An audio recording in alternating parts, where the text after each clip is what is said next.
गुरही जले बिया बिचाए पिया मेलावा में।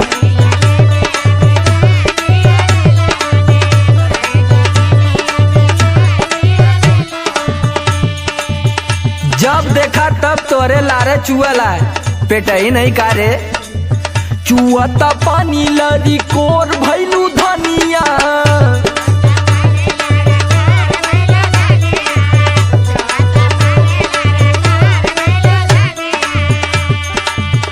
और नन होवे के चाटत चटोर भैलू धनिया चटोर भैलू धनिया चुअता पानी लरी कोर भैलू धनिया।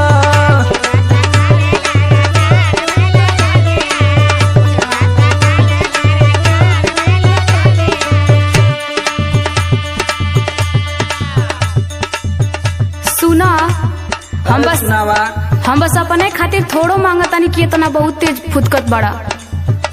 तब क्या करे खातिर मांगत तू? हम सबके खातिर न कहतारी कुछ न कुछ सबके बदे न कहतारी बस हमरे सुनाता। सबका ठिका ले ले तू। अरे काहे न परिवार चलाओ के बाद तो ठिका ले के पड़ी न।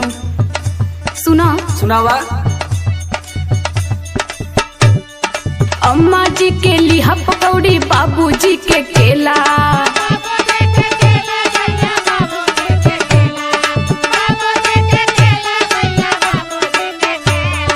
देवर जी के छेना बर्फी ननदो जी के पेड़ा।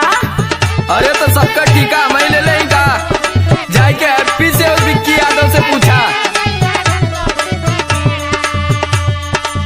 जब बाबा चौले रही हा भीड़िया के रेलावा में भीड़िया के रेलावा में गुरही जले बिया बिचाए पिया मेलावा में।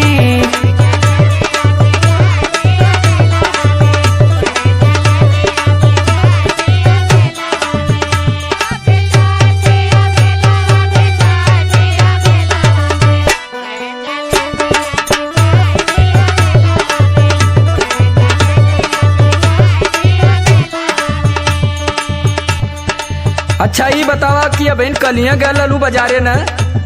हाँ वो तो गईले रही किसिम किसिम का कुल खाए के इलू है तबले आज तोरे फिर लगल बढ़िया है भूख। अलिया न देता कि लगला बने। जब हम बने लगल तो वहाँ छने लगी न।